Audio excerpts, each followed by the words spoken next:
All right, good afternoon, everybody. Thank you for joining the PD Green Program second webinar for the fall 2021 Justice Education Series. So some of you know this already because you've been hanging out with us for a while, but my name is Mako Faniel. At the PD Green Program, I serve as the Director of Equity, Inclusion, and Justice Education. So what does this all mean? So in this role, I'm responsible for both internal and volunteer-focused equity and inclusion efforts. So this means that I help volunteers understand how to ethically tutor, all right? This also means that I help volunteers understand the broader logics and practices that create mass incarceration and that produce the educational experiences of incarcerated and formerly incarcerated learners that our volunteers support. So I'm responsible for helping volunteers become advocates for systemic change by connecting them to the ideas, organizations, campaigns, and people working on changing unjust systems and policies. And really, that's why we are gathered here this afternoon for the PD Green Program's webinar titled Changing the System and Communities, How System-Impacted People Are Pursuing Systemic Change. So it looks like we have over 100 people who are virtually gathered with us this afternoon, and we'll have some more coming in. So we're here to learn from organizations that are led by system-impacted people, that focus on supporting system-impacted people and pursuing policies that bring about systemic change in the criminal legal system and related to prison education. So for those that are unfamiliar with the language, system-impacted people is language that fits within this lexicon of person-first language. And so at the PD Green Program, we are defining system-impacted as those that have direct experience with the criminal legal system or through familial, family or community experience with the criminal legal system that have been impacted by the criminal legal system. And so we recognize that the impact of incarceration extends beyond the prison walls, and that educational access is only one part of a larger set of processes to reimagine freedom, okay? And so for this reason, we want to connect you to the organizations and the causes that they take up, because we believe that those most impacted by unjust systems have the answers to how to undo them, and should be the ones leading the movements to undo them. All right, so to facilitate our learning today, we've selected 5 organizations, and they will help us do 4 things, at least 4 things. Understand the impact of incarceration on families and how women and children are pursuing policy changes.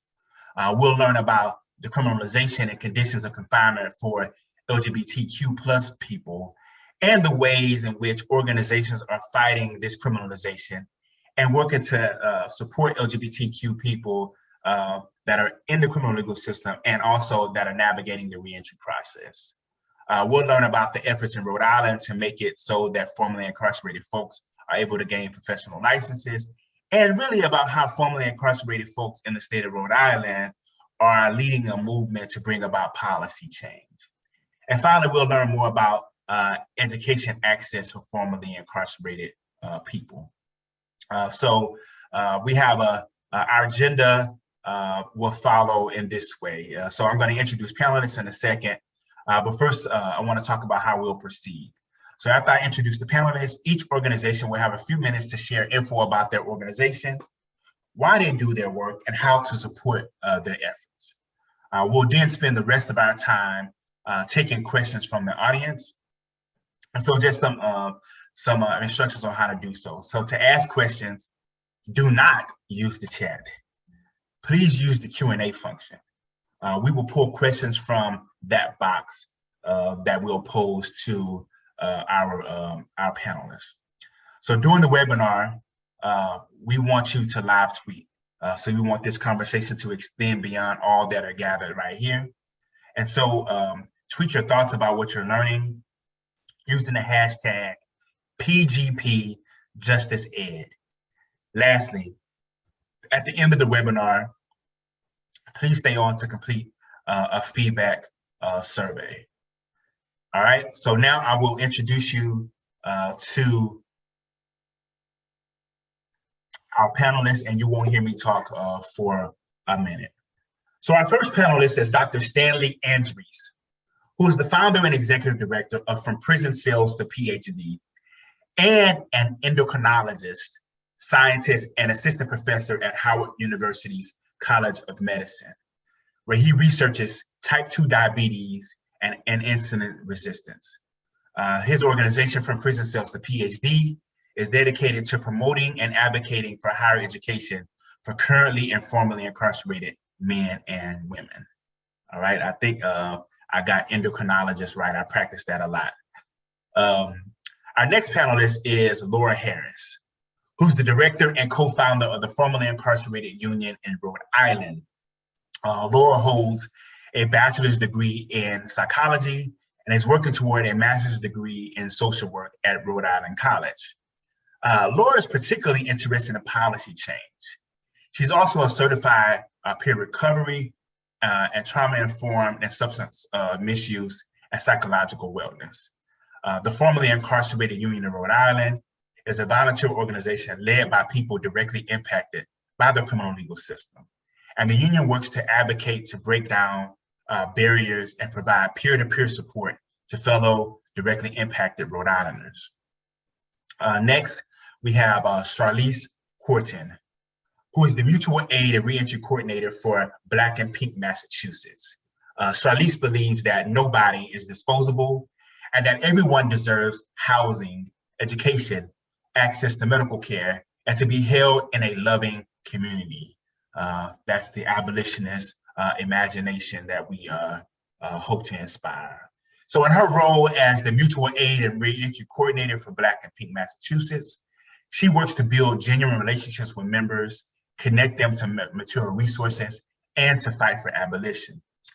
Black and Pink Massachusetts is a volunteer-fueled organization founded in 2005, working for the abolition of the criminal punishment system, which disproportionately impacts lesbian, gay, bisexual, transgender, queer, and intersex people, as well as those living with HIV. So we are, I think 2 days ago was World HIV Day, so this is apropos for our conversation. So their mission is to abolish the prison industrial complex and liberate LGBTQ plus people and people living with HIV/AIDS who are affected by that system through advocacy, support, and organizing. Two more people that I'll introduce. Next, we have Dominique Jones-Johnson, who's from the Gulf Coast, the Boot, Louisiana. She's the founder of Daughters Beyond Incarceration. And as an adult child of an incarcerated parent, Joan advocates for kids with incarcerated parents by leading an organization geared toward the overall well-being of young Black girls with an incarcerated father. Daughters Beyond Incarceration is dedicated to breaking the cycle of poverty and crime by advocating for girls with incarcerated dads and building strong parent-to-child relationships through public education, leadership development, and implementing policy change. And our last panelist is Alicia Montero, who is an advocacy fellow for the SE Justice Group out of California. The SE Justice Group is a nonprofit organization of women with incarcerated loved ones, taking on the rampant injustices created by mass incarceration. Their award-winning Healing to Advocacy model brings women together to heal, build collective power, and drive social change. As an advocacy fellow, Alicia conducts member-wide outreach for campaigns, leads on advocacy related to California state prison system policy, and supports member-led abolitionist campaigns. So you can learn more about these panelists by going to our website. But as you can see, we are going to not only be talking about the challenges of being a system impacted person, particularly on families and LGBTQ plus folks, but also how these organizations are leading movements to bring about policy change. And so I will now give the floor to our panelists, and we will begin our conversation with Dr. Stanley and Jerice. So thank you, Stan, for hanging out with us. And everyone got some questions in the beginning, so I'll go ahead and give the floor to you, Stan. Yeah, so first off, thank you for the invitation. It's a pleasure to be here amongst an amazing panel of leaders. I'm excited to be part of the conversation today and looking forward to engaging with the audience in the Q&A. So a little bit about me, as was mentioned, and I'm a formerly incarcerated person with 3 felony convictions who was sentenced to 10 years in prison as a prior and persistent career criminal. In that process, I was told by a prosecutor that I had no hope for changing the decisions that I had been making up until that time in my early 20s. Fast forward some time, also, as was mentioned in my intro, I am now Dr. Stanley Andrees, an endocrinologist, scientist, professor at the Mecca, Howard University College of Medicine. And also, formerly, I was at Johns Hopkins Medicine for about 6 years, and I'm also a visiting faculty at Georgetown Medicine, and I took the hustle across seas, and I'm a visiting professor at Imperial College of London. So clearly I did not quite live up to what this prosecutor was prophesizing for me those, many years ago. And in fact, she sentenced me as a career criminal, which was Missouri's 3 strikes law, essentially. So my sentencing was 5 to 15 before that, and then her pushing for this type of sentencing as a 3 strikes career criminal, it moved it from 10 to life, and she was actually pushing for life in prison. And just a little bit about my background, which of course is completely tied to the work that I do in the organization that I founded or co-founded. I'm originally from the Ferguson, Missouri area. I started selling drugs, before I was even a teenager, got arrested for the first time and moved into the legal system at 14 years old, continued to fall deeper into decisions that led me into, further involvement with the system, to that point I was sitting in that courtroom in my early 20s, looking at 20 years to life and having this white lady tell me that I was irreparable. I went into incarceration very much feeling as if I was indeed irreparable, damaged, dangerous threat to society.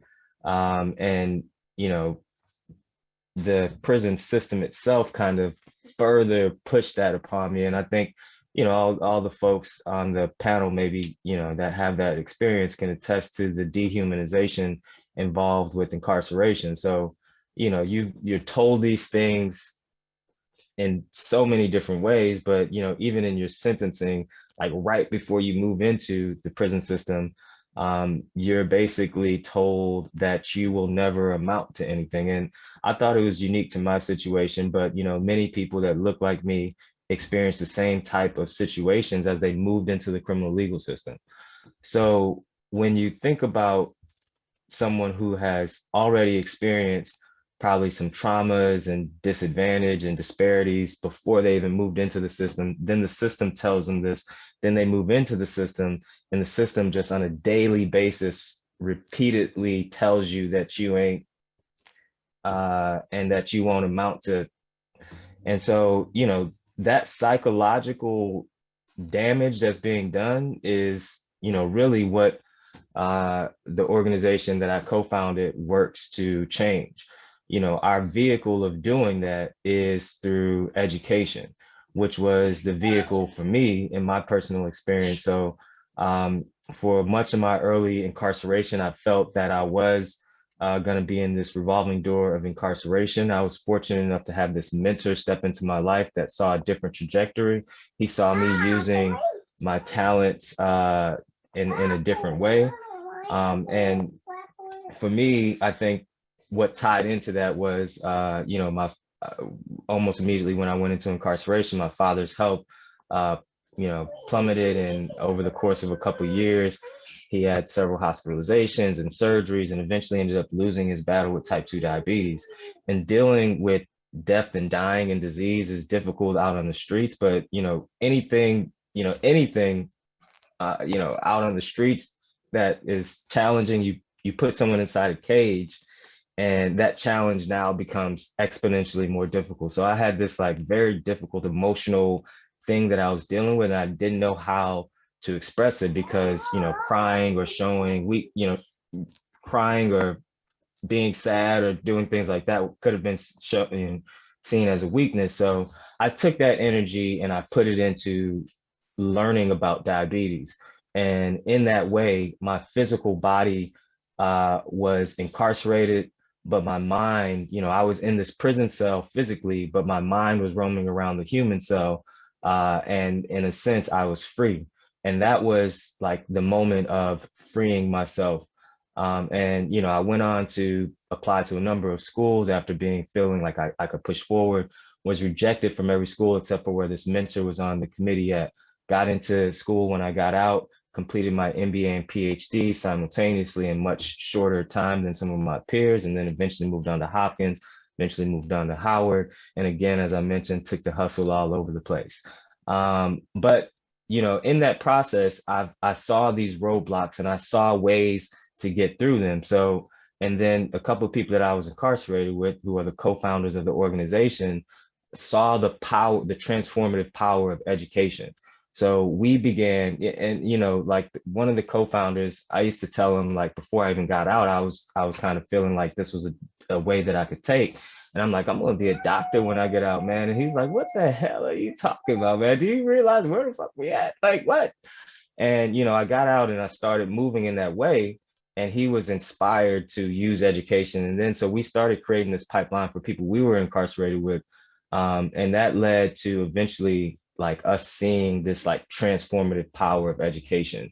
And then eventually, we came out and really didn't see any structure in place, or didn't know of the structure that could support people like us that had, gone through the system, that want to use education as this transformative tool. So we were like, why don't we become that structure? So we founded the organization, and we were able to kind of connect with leaders who ended up, our board is made up of 20 individuals who are mostly all formerly incarcerated leaders around the country that are doing this work. And we started putting together the formula of taking bits and pieces from different programs until we came upon what we have now. That was 4 years ago. We're now moving into year 5, and we now have connected with over 700 plus currently and formerly incarcerated individuals across the country and actually across the world. Not only have I taken my academic hustle international, we also have connect with people internationally in our program. We've had about 200 plus people actually start the program. So about 700 currently and formerly incarcerated people apply to the program, 200 plus folks, men and women, start the program, and nearly 200 have completed the program in our first, 4 years. We've really taken this model. It's an asset-based model. We're not concerned with what's wrong. We're concerned with what's strong and how to make it stronger. So we try to help the individual find what those strengths are and connect them to the appropriate vehicle, which we see as education, and help them get to where they want to be. And again, with that main goal of ours is helping people heal from the psychological, emotional damages that are put in place through incarceration. So we believe, from prison cells to PhD is this metaphor of taking a person from this place of desolate despair and hopelessness and moving them to. I may need to pause here. I think I may have been talking already too much. Yeah, we can come back to you. I understand. I have a 3-year-old emergency here, so I will pause there. I understand. I think I've said close to enough anyway. Yeah, we will come back. So the urges that are there. So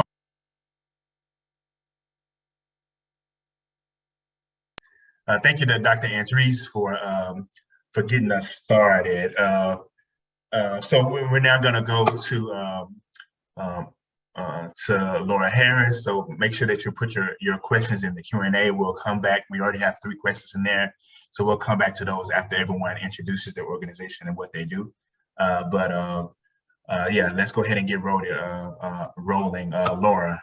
Yeah, thank you. Thank you for having me. It's an honor to be here. And on behalf of the organization, FIU, formerly Incarcerated Union. And so like who we are, when I think about it, I think it's like kind of self-explanatory, but when you break down just the words that make up like the title of who we are, formerly incarcerated, and then we're a union of people. So I myself, as representative of this organization, I'm a person who's also formerly incarcerated.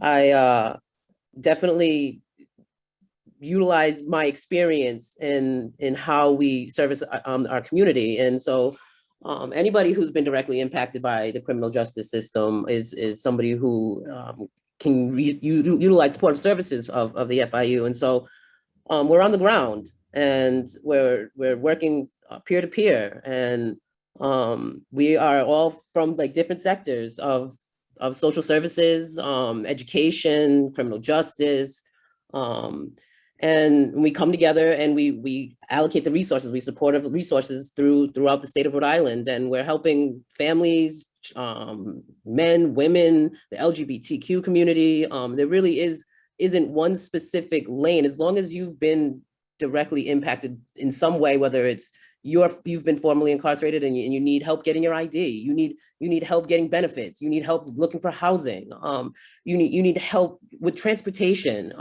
Like we're here to kind of connect and fill those gaps where people tend to get left behind based on their history or how they identify, or some charges they may have had in the past, and maybe they need help, with fines and advocacy supports with, reunifying with their children. FIU, like we're there. We come in the homes. We again fill those gaps to build connections. And so how this affects me is more than just like a work. It's like I said, I'm a formerly incarcerated person who it took for somebody to take a chance on me, and give me that opportunity to show that I was willing to try and make some changes in my own life. And that's kind of like where we're at. And so our that's our aim. And yeah, so the population and the people that we serve is any person, like I said, in the state of Rhode Island. And yeah, I'm not. Laura, are you able to turn your camera on? Oh, hold on. I'm so sorry. I thought it was on. I'm looking at 2 screens. Is it on? Yeah, there we go. Hey. There you go. Can you talk to us a little bit about so like what's the significance of Rhode Island? Like why is Rhode like, I know it has the smallest prison population, but the largest per capita rate of folk that are like on parole or probation. But yeah, can you talk a little bit about the significance of Rhode Island? Yeah, so as we know, like incarceration is definitely disproportionate in many different ways. Race and specific is one thing that we recognized, and persons of color and brown communities that our reentry services is one thing that FIU, we definitely try to build those connections. And so trying to help people who are coming out of the system and getting into stable housing is is a challenge that we face daily, helping people get the benefits that they need, whether it's food insecurities, housing insecurities, transportation, like I said, and as far as like the advocacy and like the policy work that we do behind this, we're definitely in the State House. We're trying to work on decriminalizing marijuana. We're working on keeping children in the homes with their families, definitely recognizing the disparities with children being removed from the homes, and how, it's like, it breaks my heart to think about how our communities are struggling, and how in many ways, the laws and the policies and the way that they separate us, it hinders us in our ability to thrive and maintain and do well. And unfortunately, we've recognized that our criminal justice system and how it penalizes behaviors and illnesses, and what that does even after you get out of prison, and how the long-term effects of whether it's a short-term or long-term incarceration, how the effects of that is lifelong, and how it's breaking people down, breaking families down, breaking communities down. And so part of what we do in FIU is trying to mend that and heal, and not just the individual healing, but in the community healing. And so that way we recognize how these systems affect each other inward and outward. And when I don't just mean like legal systems, I mean like ecological systems. And like, like I said, it's starting with the individual and the family, and then the communities, the schools, and the structures and the infrastructures. And so all of that is impacted. And when you single down to the person who may have been directly impacted by the criminal justice system, their ability to thrive within those systems ecologically is not there. So, yeah. Can you talk about, when we were preparing, you talked about this particular campaign that you're working on, this like right to professional licenses. Can you talk a little bit about that particular policy or work? Yeah, so let's see, it's been a little bit now since fair chance licensing has come up, but we were definitely in the State House trying to advocate for, in Rhode Island, even after, let's say you get off of probation, you have to wait 10 years before you can go for an expungement. And if you're trying to get licensed, whether it's independently, you want to be a barber, you want to be a mechanic, you want to be a social worker like myself, like I'm in an MSW program. Once I want to go for my state licensing to get my LI, I know that there's going to definitely be some barriers there. And so one of the things that we were trying to advocate for is like decreasing that time, or like, taking that barrier out of the way. Like once I get it, like we've done our time and probation thereafter or whatever. And so then why wait another 10 years? So now I have to wait until I'm in my 50s, late 40s. I'm 36 now. And like that was over 12 years ago. And so I still have to wait another 10 years after a 12-year sentence. And that's like, I've definitely demonstrated that this is a real thing, that I can make change. And even though there have been some choices that were made, whether they were survival or not, they were choices that were made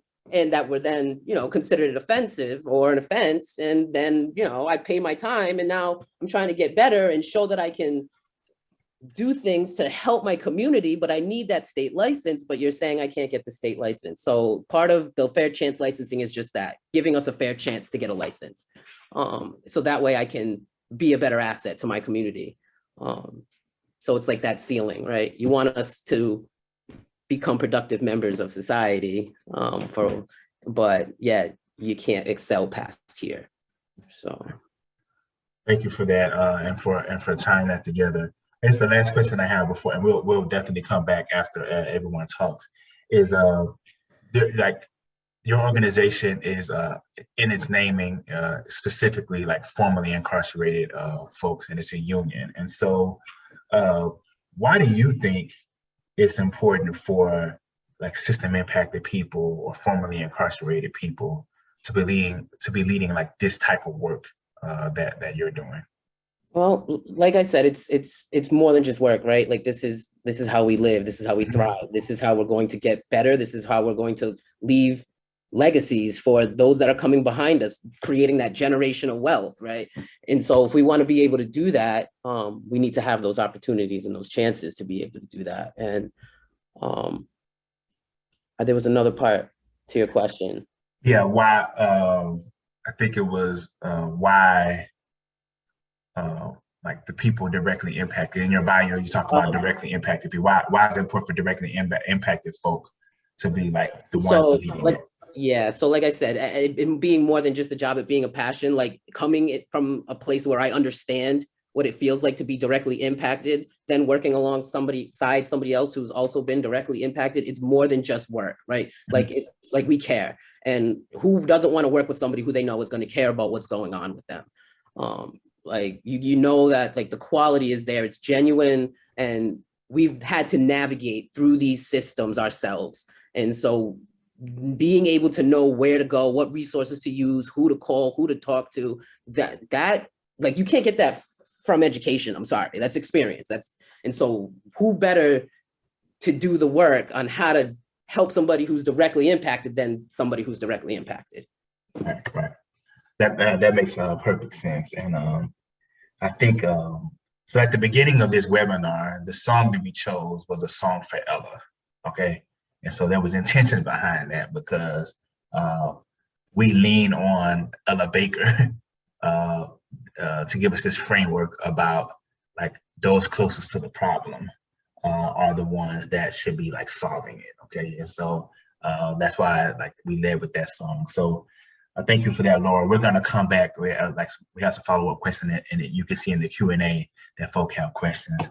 I'm going to hand it over now to Charlize. Charlize and I were actually doing a prep call a few weeks ago, and Charlize got a notification while we were doing our call that Kyle Rittenhouse had been acquitted of all charges, and we had this moment where we kind of like Tupac said, like shed so many tears at that particular moment. But Charlize is here to talk to us about the work of Black and Pink Massachusetts, and particularly because we don't do enough, and I say we organizations like ours and other like social justice organizations don't do enough of talking about this the criminalization of LGBTQ plus folks and like centering like what the needs are. And so I hand it over to Charlize to talk about Black and Pink masks. Hello, everyone. I can't see everybody, but let me see. Hello, everyone. It's good to be here. My name is Charlize Corten, and I'm the Mutual Aid Reentry Coordinator at Black and Pink. And it's a pleasure to be here amongst everyone and to get a chance to hear everybody's story and the work and the impact that they're making in the community, especially in the community that we serve. So Black and Pink, we are a prison abolition organization. We're rooted in the experience of the LGBTQ community and people who are living with HIV. And here we do a lot of policy advocacy and mutual aid. Me being formerly incarcerated and trans, this means a lot to me to be able to give back and to serve, this community, especially trans women. We have about 150 incarcerated members that are inside that we are working with currently. And right now we have 20 non-incarcerated members that we also serve. And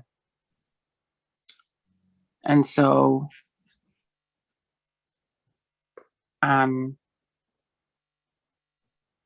what did you have a question for me? I can't hear you.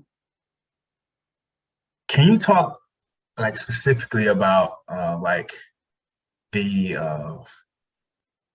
ways in which like LGBTQ plus folks are criminalized, but then also like I know we talked a little bit about like access to healthcare and medicine, and can you talk a little bit more about like I guess like why your organization is needed and like what this criminalization and systems of confinement look like? Well, our organization, it's needed because we know that the LGBTQ community and those living with HIV are more impacted in the prison system. They go through more, you know what I mean? Currently, we are the only organization in Mass that supports the LGBTQ community and people living with HIV in the system. And we know that while they're in the system, they face extreme abuse, and prison, it doesn't solve problems. It's not going to solve the problems that they're dealing with. So we need, real solutions in this, field. We need housing, healthcare, more treatment. So at Black and Pink, we make sure that we reach the members, we reach out to those that are incarcerated, in the LGBTQ trans community, and we make sure that they are getting access to the care that they need.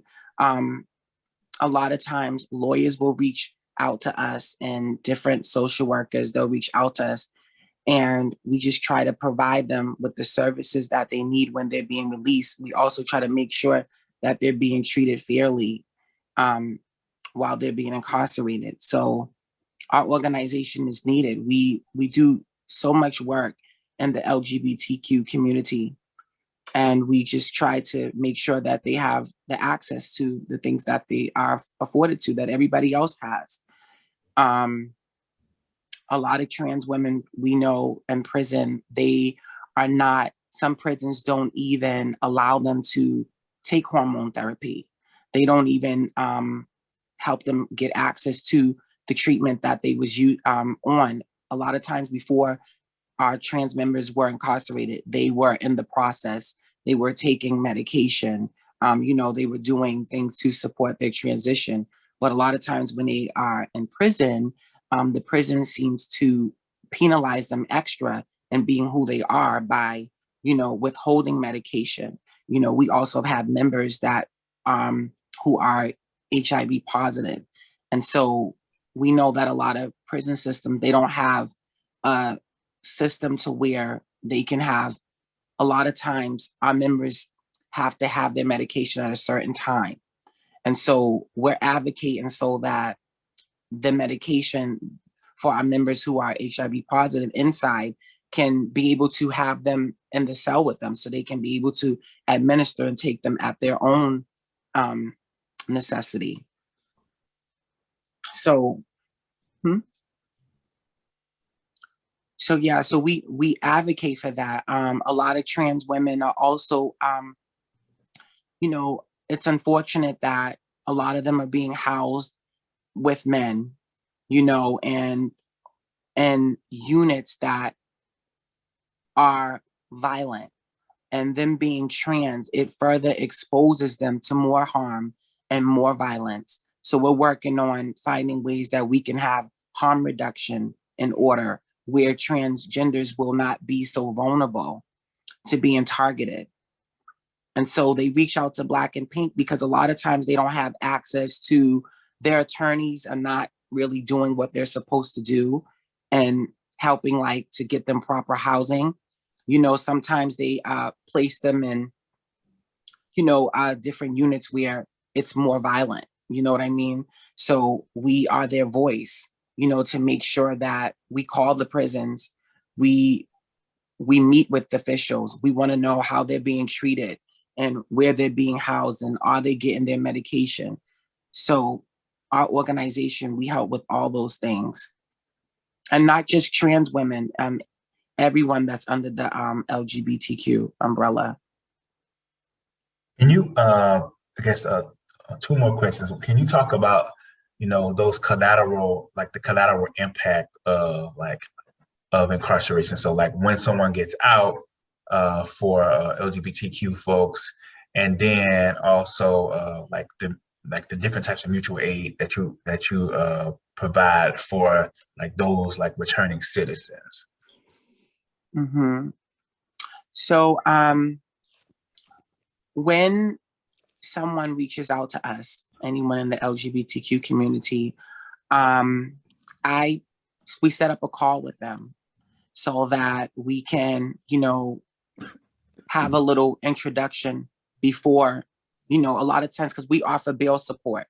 So when we're going to bail a member out, we like to set up a call with them so that we can like get a further assessment and so that they can get an introduction into us, into our organization. Because a lot of times it's by word of mouth, or maybe there's someone in the facility that gets a newsletter from us. So we do a lot of things with mutual aid. We do bail support, court support, housing, reentry aid.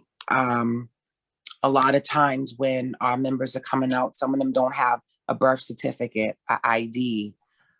So we help them get access to that. Sometimes they don't have a phone, so we help them get that. We started incorporating a coming home package, which is like a book bag that has like all the bare necessities, toothpaste, toiletries, underwear, socks, and those things like that. So we try to make their transition into society as smoothly as possible while giving them community and loving care. I'm a hands-on mutual aid coordinator. I hold their hand and I walk them through and I comfort them, upon their release, because a lot of times they don't get that, especially being incarcerated. They're often treated harsh and already penalized, let alone if they're a trans woman or under the LGBTQ community, they're already ostracized. So what I'm there to do is just give them that loving and nurturing care and lead them to the resources that they need and advocate for them so they can get the resources. So we help them also.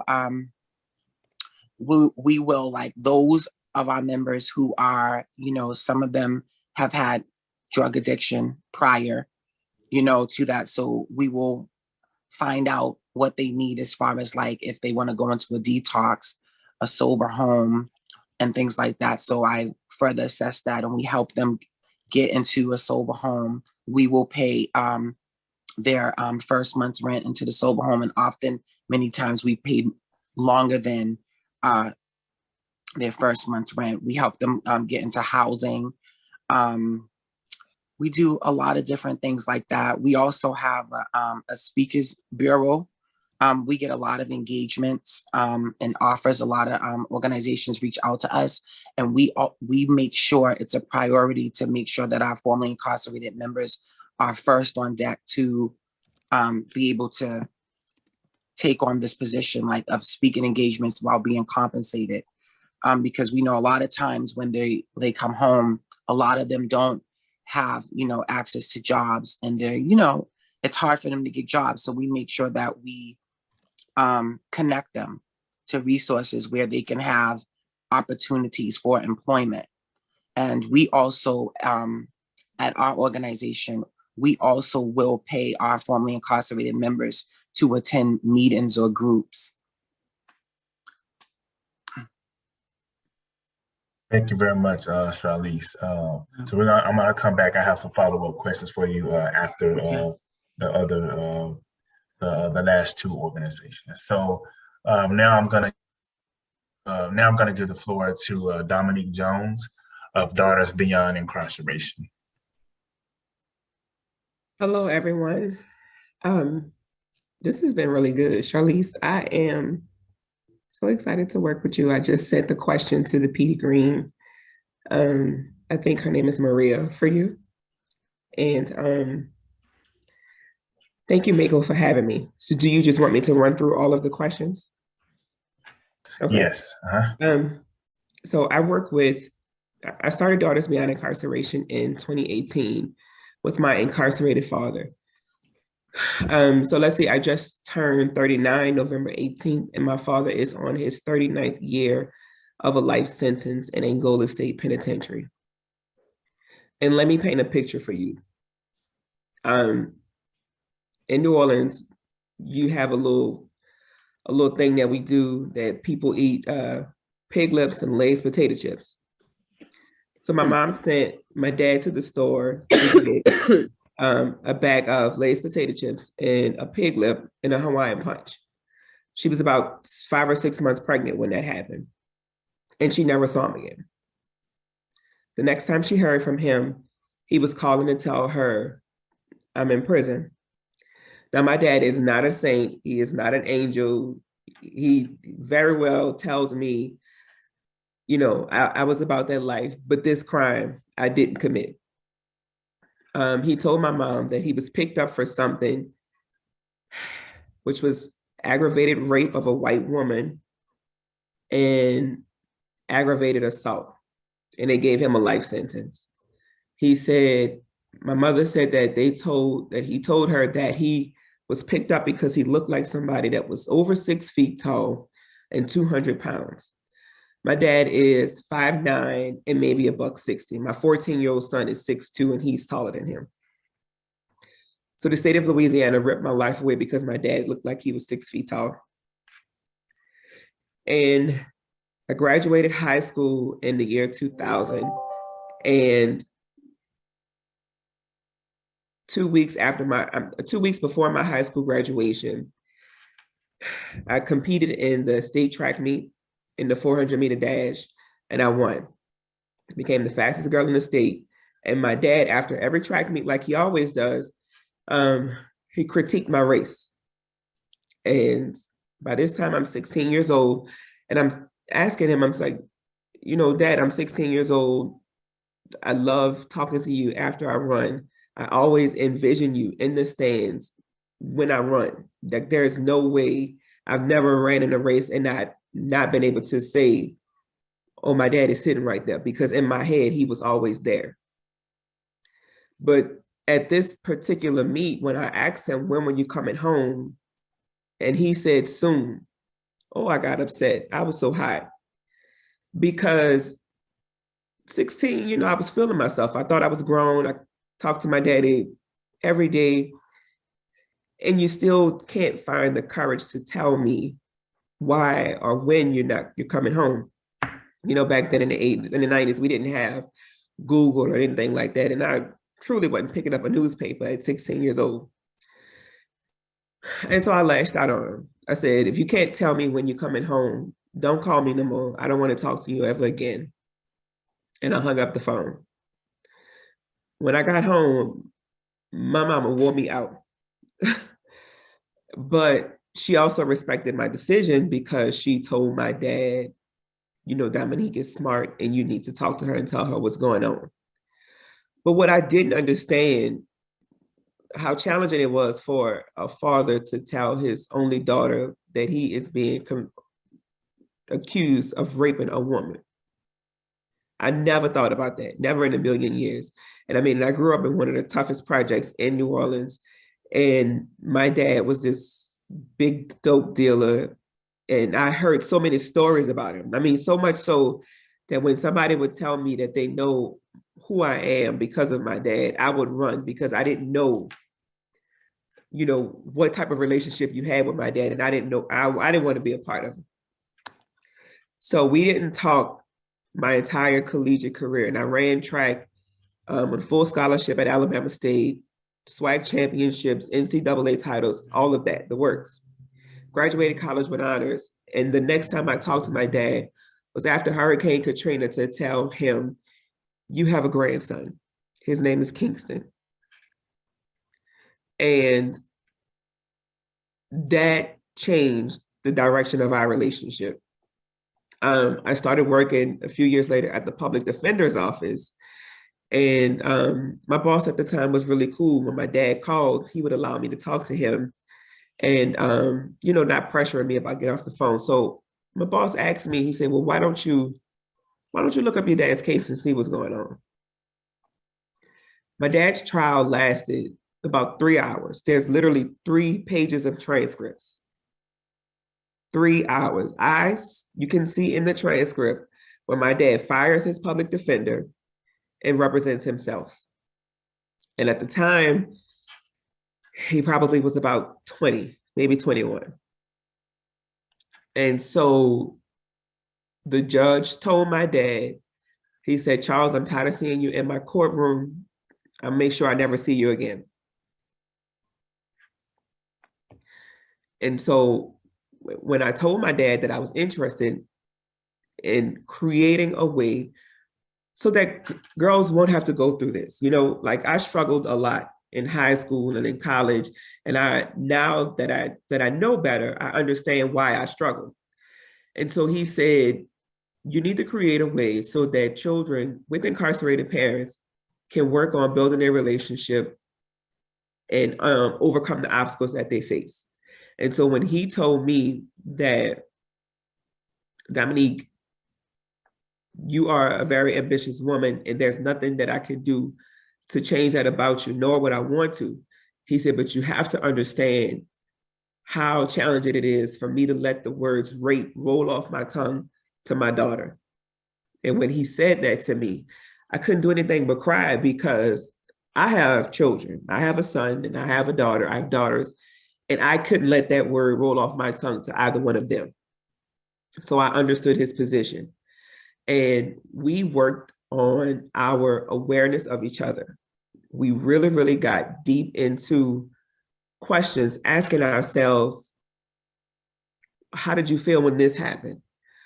How did you feel when this happened? And I asked him, I said, how did you feel when I started calling my stepdad daddy? How did you feel when you found out that I broke my virginity or that I had my first child? How did you feel about these things? And working on our relationship really helped us to get where we are now. And every time my dad calls, he greets me, hello, strong, beautiful Black woman. And it's been that way. And so my entire time, although my dad has been in prison, his position in my life has never changed. And so that's what DBI does. Daughters Beyond Incarceration works to enhance the lives of girls with incarcerated parents, and that parent can be a man or a woman. And we work to build those relationships prior to release, during incarceration, and even when those parents are in and out of prison, we do that. So my co-founder, her name is Bree Anderson. Bree is the daughter of formerly incarcerated exoneree Robert Jones. Robert Jones and my dad were best friends. They were bunkmates the entire time Robert was incarcerated. So this is the good part. So when Robert was getting ready to be released, everybody in the city was talking about it, right? You see him on the news, and there's so much, and my job at the time was across the street from the courthouse. The public defender's office is across the street from the courthouse. And so that's all everybody's talking about. You got people outside with their signs, welcome home, Robert, and welcome home this. So, Robert applied to a job where I was there.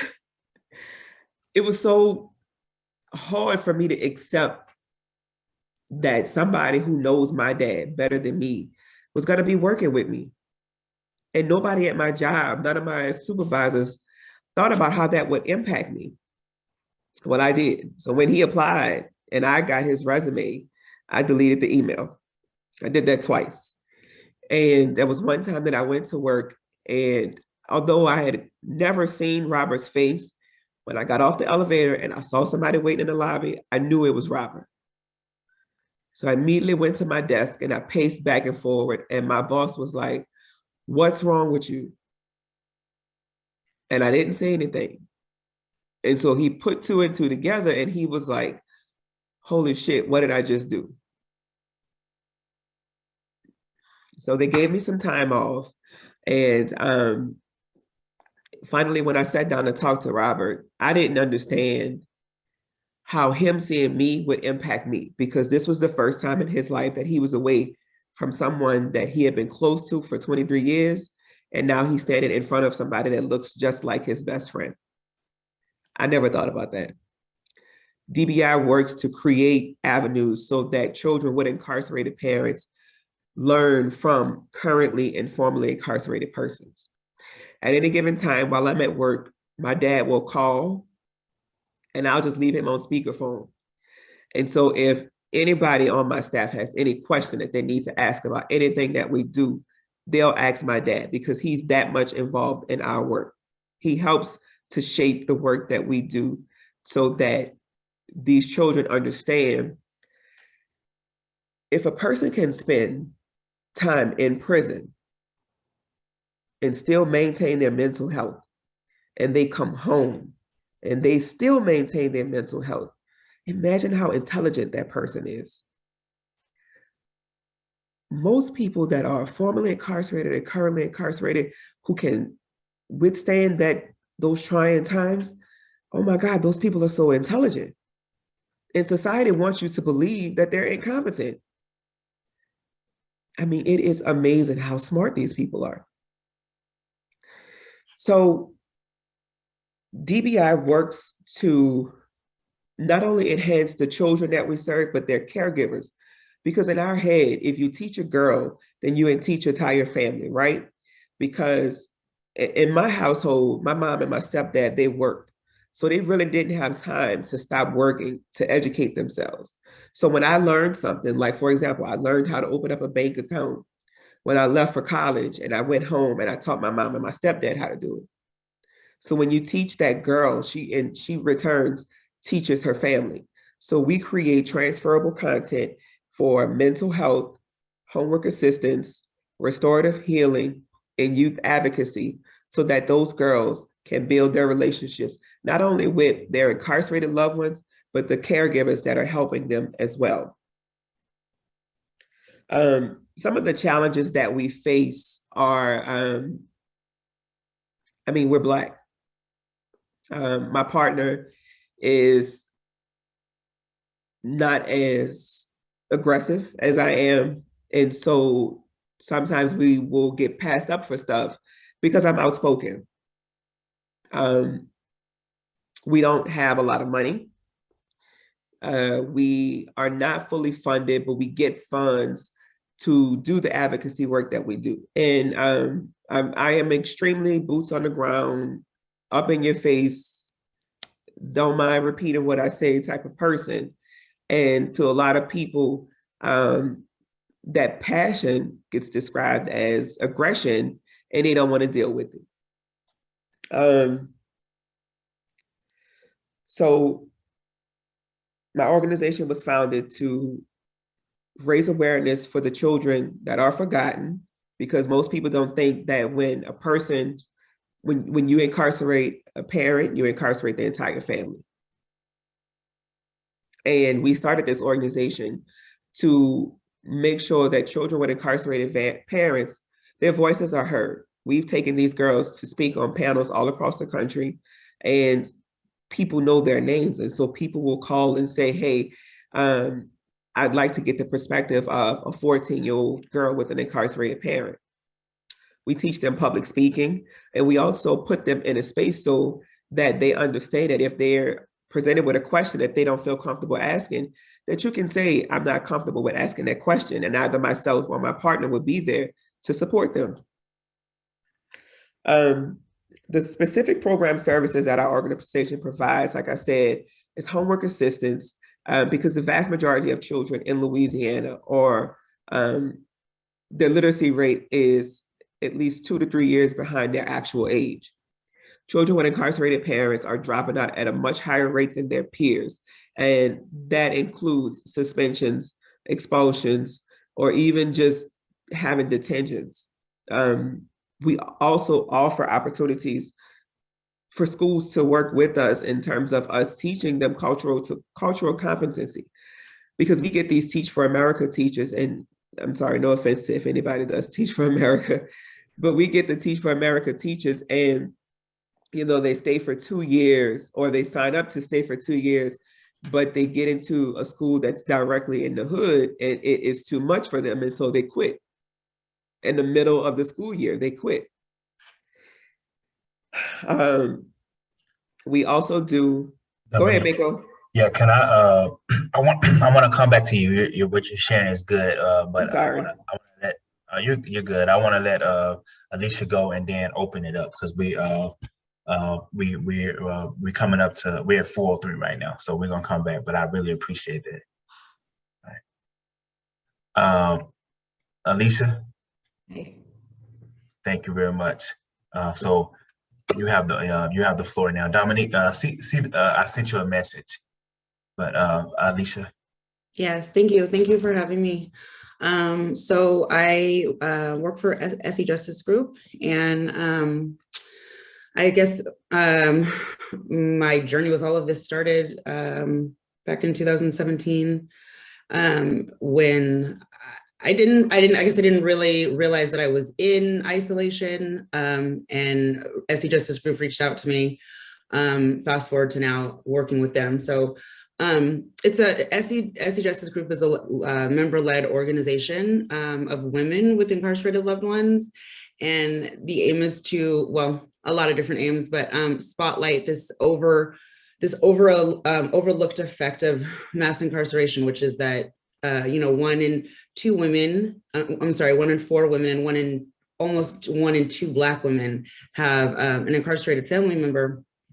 And we're, for the most part, kind of doing the grieving or doing the work by ourselves.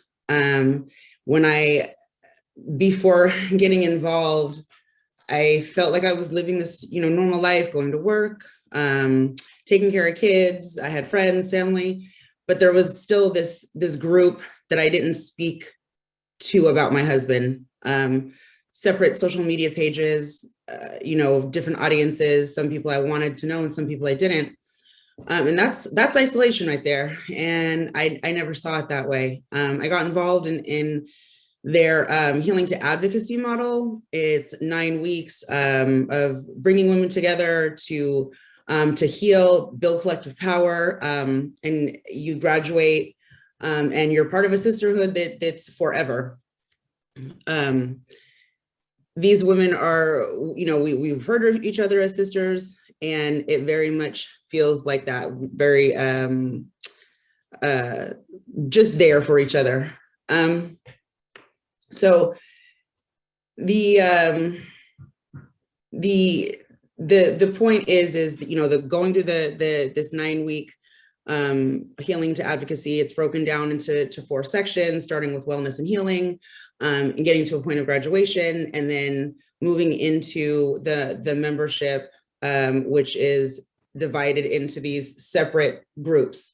So there's the campaign team and the program team, and the care team, and members can be in all of them or just one of them. Each team has a couple of team leads, and teaching women how, the care team, exactly what it sounds like, teaching, because we do need to learn how to take care of ourselves.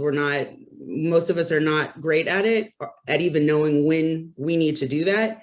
And I think this work, whether you're immersed in the work, whether this is your job all the time, or you have somebody that's incarcerated, it takes a lot out of you, and we're not great at giving back. So that's one part of it. And the care team does things like, right now they're working on, teaching the membership how to grow their own food. We did a webinar or a Zoom call maybe 3 weeks ago, and we planted tomatoes online together. It's been a little bit of an adjustment with everything being virtual, but I also think that the virtual space has allowed for us to connect in different ways with people that we normally wouldn't connect with, because people are so far away. It's become really easy. And at first, when it felt almost impossible, I think it's actually turned into a good thing. I think we've been able to build relationships a bit more.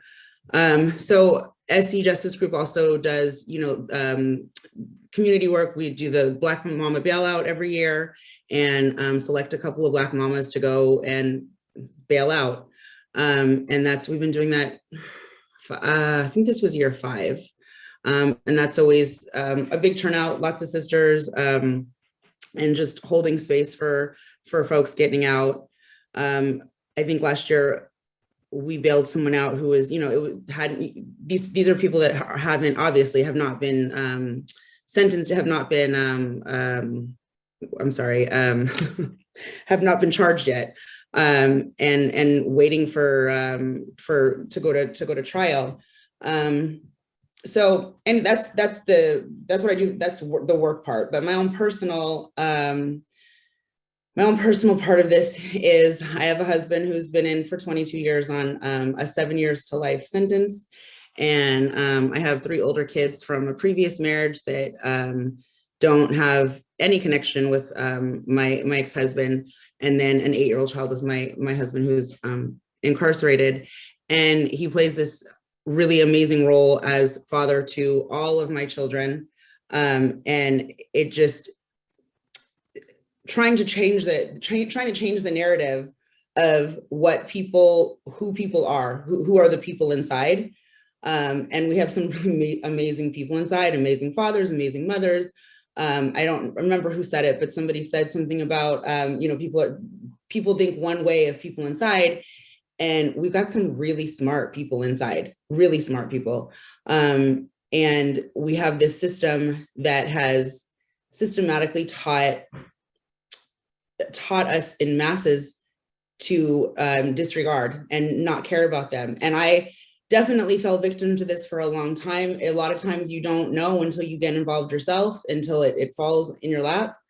And I, on a personal level, I fight every day to try to change that narrative and, you know, research and put it out there, put out research as much as I can, and put out the data as much as I can to show what's really happening, because these systems, until you get involved, you don't realize how manipulative they are, how everything, you know, we'll hear something that the prison system is giving to us, and then find out in the end that the manipulation to really get what they want. And it usually 9 times out of 10 hurts us. Dominique, I'm really grateful for the work that you're doing. My son has such a hard time with this life, and just wanting to know when is he coming home? And I don't have an answer for him, because, you know, he has this indeterminate sentence, and he's 15 years past his earliest possible parole date. So I'm really grateful for that kind of work, and that we have so many amazing people in different, you know, sections doing different work, and that we can work collectively to try to bring change. I'm really amazed by the people on the panel, and thank you for having me. Thank you very much, Alicia. And so I have 2 related questions. So thank you for everybody for sharing. I think we learned a lot about how incarceration impacts not only the incarcerated person, but families. We learned about like how to support LGBTQ folk that are criminalized, and then also through the confinement process, and then on the outside, and learn more about educational access and the work that formerly incarcerated people are doing about policy change. So the 2 questions that I have, then I'll go to the audience, is how can like people specifically support your organization, either through like donation or you know, in-kind support, advocacy work, and then what's like one policy issue that people should be thinking about as it relates to your work. So please answer that quickly, and then I'll go to the Q&A. So I guess we'll start with Stan. Again, I mentioned how honored I am to be on this panel, and just hearing all of you just confirm that. So thank you, all of you, for sharing. I dropped some information in the chat on how folks can connect with us. So I'll just reiterate to check that out. I dropped our website, and I linked to get involved, to sign up as a volunteer. We have, you know, that's how we do our work, is through volunteers. So we would love for you to connect with us. And is there one like policy effort that you're working on that they should know about? I'm sorry, I must have missed the question. Sorry about that. No problem. Pell Restoration is a big thing. We're currently Pell was removed from prisons in 1994. 25 years of not having Pell really reduced the amount of college and prison programming. It was just reinstated through our advocacy work, but now we're working to implement it. So we're still going to need more advocacy work around that. So that certainly is like our top priority. Thank you, Laura. How can folks support the formerly incarcerated union in Rhode Island, and then one policy effort that we should know about? Yeah. So like right now we're a baby. So, we were founded in 2019, so we're still in the works. We're actually about to have our website up, but in the meantime, we've got a direct phone number that's on our Facebook link. You can call and the phone will be answered. If not, you leave a message and we'll get back to you. And so we're really like I said, on the ground and word of mouth. And we do have, some spaces for like office work and places to meet up with people. But yeah, just give us a call in that way. And then we kind of connect on the ground like that. As far as something that I know is being worked on right now, like voting rights in the prison and the advocacy for those rights to be given to people who are currently incarcerated. And another one that I know is like the decarceration of the women's prison and early like release or clemency for women who have been incarcerated for nonviolent crimes. Thank you, Laura. And the PD Green program is actually in partnership with one of the organizations that come out of the formerly incarcerated union in Rhode Island. So we are in partnership with the Reentry Campus program, where our tutors are supporting the work of incarcerated and formerly incarcerated learners enrolled in a program at the university with James Montero's program. Then we'll go to Dominique. How can folks support your organization, and then what's one policy issue people should know about as it relates to your work? So I just dropped the information on how you all can support us in the chat. We passed a bill last year creating the Louisiana Council for Children of Incarcerated Parents and Caregivers. This year, we're still fighting the same battle for the phone fees. And we would love everybody can just follow us on social media. If you're on Twitter, just tweet about us, but definitely working with us to support that the elimination of the phone bill fees. Thank you. Charlize, same question. How can we support your organization and one policy issue?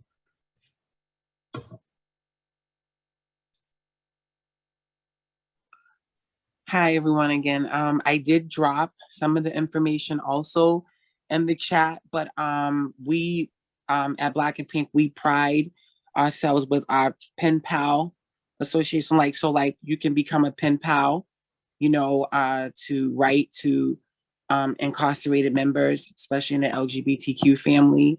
You can visit our website. You can become a volunteer as well. We're always looking for volunteers and those who want to help with what we do within our organization, working with the LGBTQ community. We also have a holiday mutual aid drive that's going on right now, where we're raising money for our inside members, where they can we can drop some money in their canteen, where they can just enjoy the holidays and buy the foods that they want, and family can also have money to put on the phone while they can stay in contact with their loved ones inside. And you can follow us on our social media and find out a lot of the things that we have going on. We're also looking to start a Black and Pink house. We're working on that every single day, trying to get housing. There's no housing in the state of Massachusetts for trans women. We face so many hurdles, with housing our trans women, in sober homes. It's hard for them to, find housing in the female sober homes. And a lot of them don't want to go into the male sober homes. They, face discrimination there.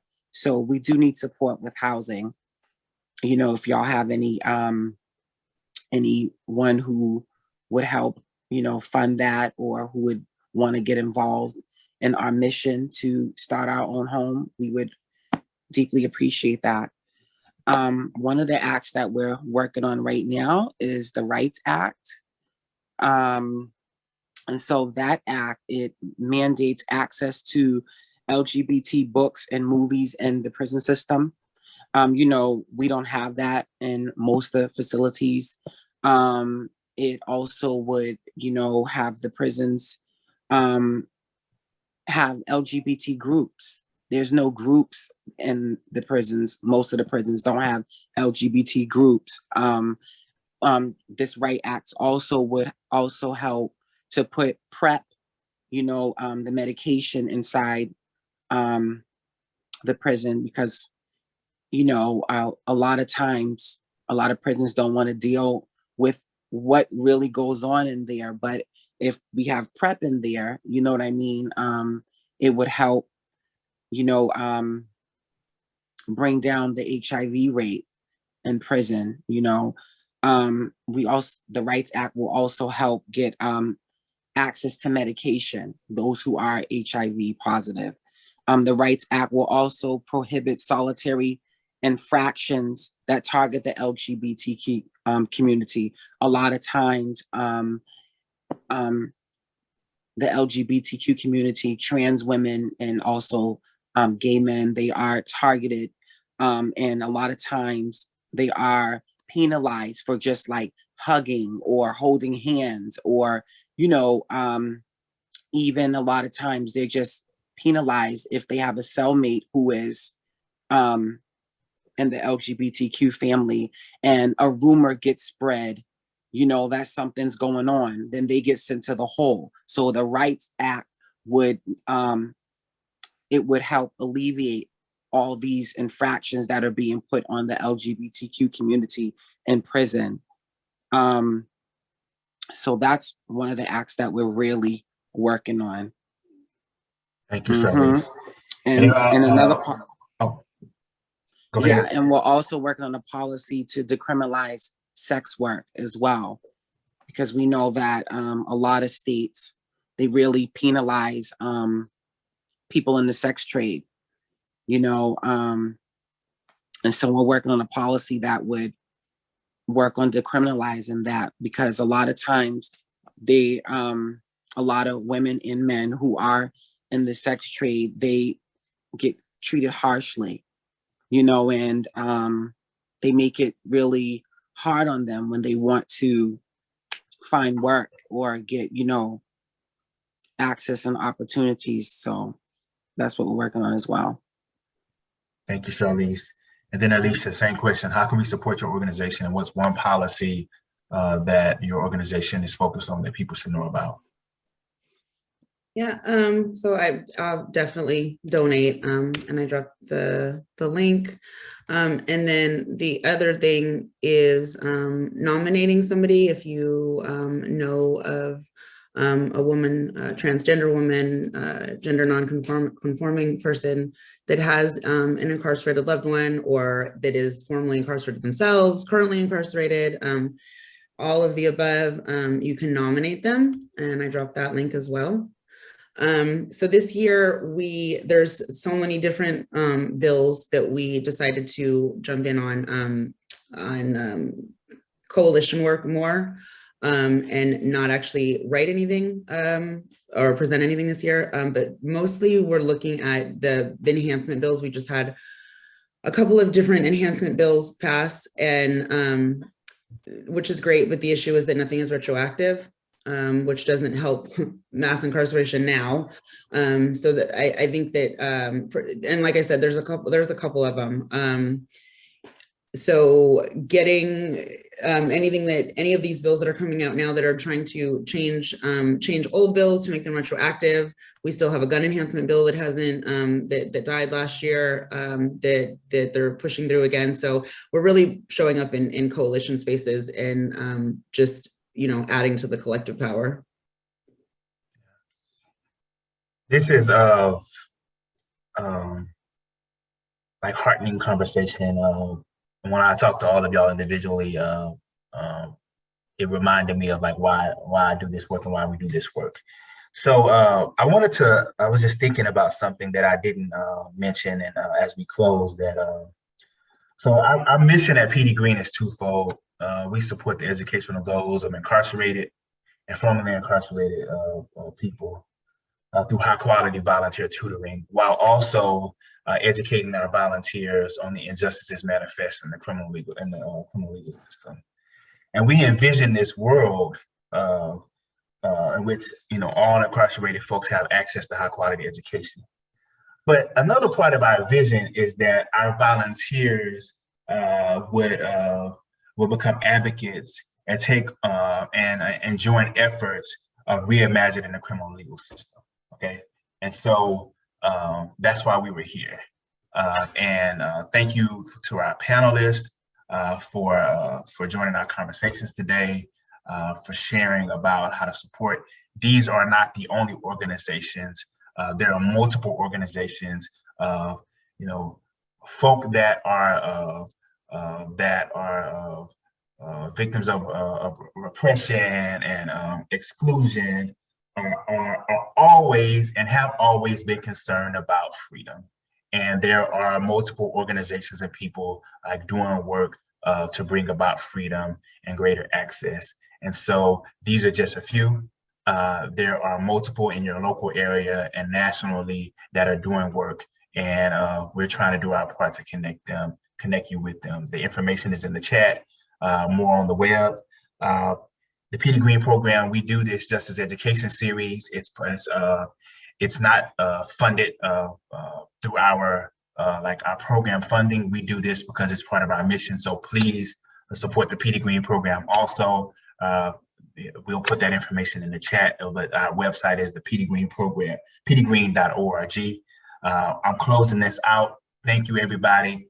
Please listen to some instructions from Marie, because we're about to go to a survey, and we'll see you all in your new year. So panelists, please stay on for a minute, and then participants, please go ahead and do the survey that we're about to open up right now.